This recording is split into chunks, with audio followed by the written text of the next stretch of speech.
l'Algérie sont d'accord sur la nécessité d'un règlement politique de la crise en Syrie.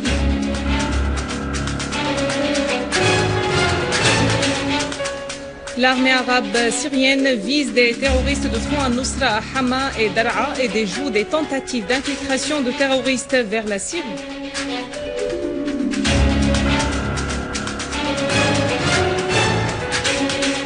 L'armée libanaise mène des perquisitions à Saïda et fait exploser des mines plantées par les terroristes d'El Assir à Abra.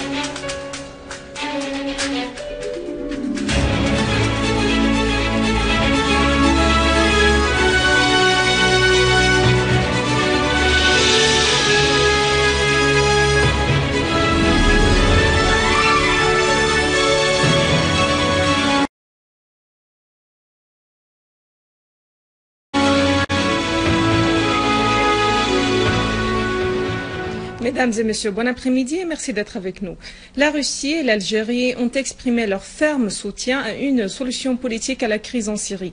Le chef de la diplomatie russe, Sergueï Lavrov, a tenu ses propos dans une conférence de presse commune avec son homologue algérien, Mourad Mdelsi, en visite dans la capitale russe. Lavrov a fait noter le paradoxe français qui lutte contre le terrorisme au Mali et soutient le transfert des terroristes libyens jusqu'en Syrie. Pour sa part, Mdelsi a qualifié de constructif les efforts russes avec les Américains pour la tenue de la conférence de Genève 2 sur la Syrie. La communauté internationale doit soutenir tout effort de réconciliation à tous les niveaux pour faire cesser la violence dans la chère Syrie, a insisté le chef de la diplomatie algérienne. Les deux côtés ont par ailleurs examiné la conjoncture en Afrique du Nord et les relations économiques bilatérales. L'ambassadeur de Russie en Jordanie, Alexandre Kalugin, a mis en garde contre le déploiement de forces militaires américaines en Jordanie, ce qui risque d'empêcher toute solution pacifique à la crise en Syrie. Dans une interview accordée au journal britannique Financial Times, l'ambassadeur Kalugin a déclaré « Nous croyons que l'accroissement de la présence militaire américaine en Jordanie constitue une grave erreur. Nous nous sommes mis d'accord avec les Américains pour appeler toutes les parties en Syrie au dialogue. » De son côté, le quotidien américain Los Angeles Times a récemment dévoilé que des forces spéciales de la CIA se trouvent en Turquie et en Jordanie où elles ont formé les gangs armés de la soi-disant opposition syrienne, plusieurs mois avant que la Maison-Blanche ait décidé publiquement d'augmenter son aide militaire à l'opposition en Syrie. Le choix et la formation des terroristes armés a été fait par les forces spéciales américaines l'an dernier, ainsi que la mise en place des lignes de ravitaillement militaire américaines régionales aux groupes terroristes armés en Syrie. Le document souligne que ces exercices ont débuté en novembre 2012 dans une base militaire américaine au sud-ouest de la Jordanie. La formation des terroristes s'étend sur 2 semaines et implique de 20 à 45 terroristes. Mais le Premier ministre jordanien Abdallah Nasser avait démenti de telles informations.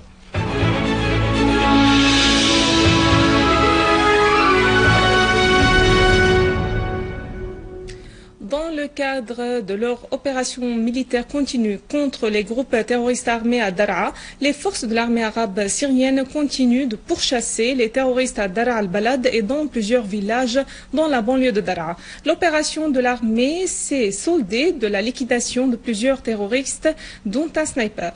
Une source militaire a indiqué qu'une unité de l'armée arabe syrienne a mis en échec des attaques terroristes contre des points de contrôle de l'armée dans la banlieue de Daraa. Des terroristes ont été tués et leurs armes ont été détruites. La même source a indiqué que les forces de l'armée ont contrôlé les bâtiments entourant l'hôpital national, le bâtiment des assurances sociales et la mosquée Abdelaziz dans la ville, après avoir liquidé nombre de terroristes qui s'étaient retranchés dans ces bâtiments. Et dans la banlieue de Hama, des unités de l'armée arabe syrienne ont exécuté des opérations spécifiques dans les localités d'Athaljiya, de Fitraoui, de Rasmetine et de Jerzaniya, détruisant des rassemblements et des repères de terroristes de Front al-Nusra. Plusieurs terroristes de Front al-Nusra ont été tués alors que d'autres ont été blessés lors de ces opérations. Une unité de l'armée arabe syrienne a abattu plusieurs terroristes à proximité de clubs sportifs dans la ville d'Al-Rastan, dans la banlieue de Homs. Une autre unité de l'armée arabe syrienne a détruit un repère de terroristes dans la localité de Tel Dahab à Al-Houlé.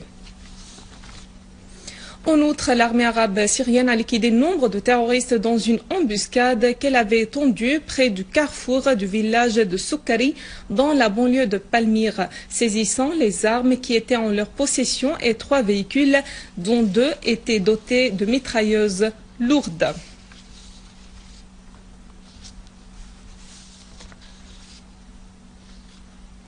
L'armée arabe syrienne a tué et blessé plusieurs terroristes, arrêté d'autres et saisi leurs armes lors du ratissage dans le quartier de Jabal Ghalioun dans la ville de Talkalar. À noter que l'armée arabe syrienne avait découvert dans un repère des gangs terroristes à Talkalar une cache d'armes contenant plusieurs roquettes au but de mortiers, mines et charges explosives.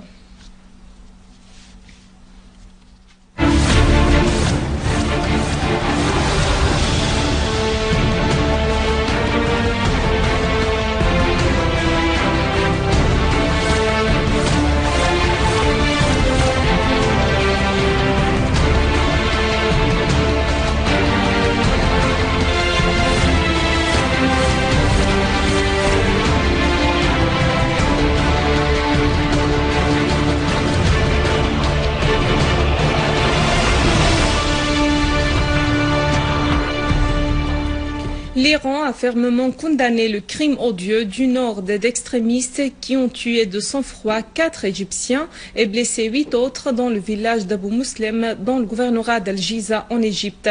Le ministère iranien des Affaires étrangères a déclaré dans un communiqué que l'Iran est persuadé que le peuple égyptien révolutionnaire se comportera avec sagesse vis-à-vis de la sinistre conspiration sioniste. De tels crimes prémédités et commandités ont pour objectif de fomenter des conflits confessionnels. Le peuple égyptien les torpillera comme il a fait échouer les tentatives de créer un conflit religieux entre musulmans et chrétiens. 4 personnes avaient été tuées hier et 8 autres blessées lorsque plusieurs milliers d'extrémistes ont mené avec préméditation et de la manière la plus brutale dans le village le crime du village d'Abou Muslem à Al-Jizé près de la capitale égyptienne. Après 18 ans passés au pouvoir, l'émir du Qatar, Hamad Ben Khalifa Al Thani, a quitté le pouvoir et l'a livré à son fils Tamim, justifiant sa décision qu'il est grand temps que la nouvelle génération assume la responsabilité. En se basant sur des reportages médiatiques occidentaux, des observateurs estiment que la transmission du pouvoir au Qatar peut être assumée par une autre personne, à savoir Hamad Ben Jassim Al Thani, Premier ministre et ministre des Affaires étrangères, considéré par beaucoup de gens comme le vrai dirigeant du pays.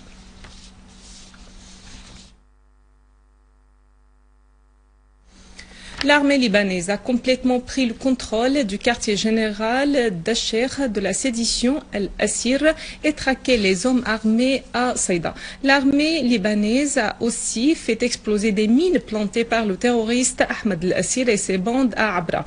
Plus de 16 martyrs et nombre de blessés parmi les soldats de l'armée libanaise était le bilan des incidents à Saïda.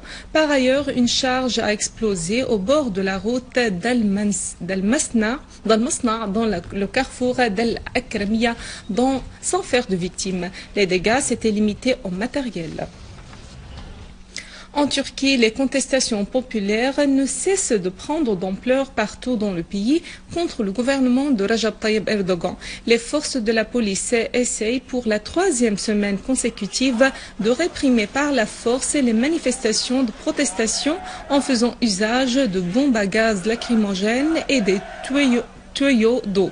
Des forces de la police ont perquisitionné ce matin des maisons à Ankara et arrêté 20 personnes qui avaient participé aux manifestations réclamant la démission d'Erdogan et de le traduire devant la justice pour des crimes commis à l'encontre des manifestants pacifiques. pacifistes. Selon un rapport de la police turque, 5,2 millions de Turcs avaient participé aux contestations populaires éclatées en Turquie depuis 31 mai dernier. 5000 personnes ont été arrêtées sur fond de ces manifestations, selon le même rapport. Avant de clore ce journal, un rappel des principaux titres.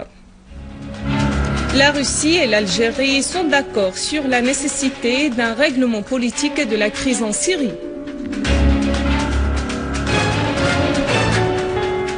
L'armée arabe syrienne vise des terroristes de Front al-Nusra à Hama et Daraa et déjoue des tentatives d'infiltration de terroristes vers la Syrie.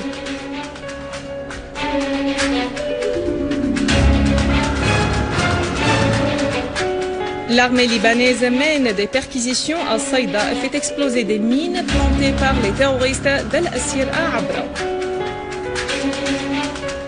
Mesdames et messieurs, c'est la fin de notre édition. Pour la voir, visitez notre site web syriaonline.sy. Merci à vous, merci à toute l'équipe de rédaction et de technique. Au revoir.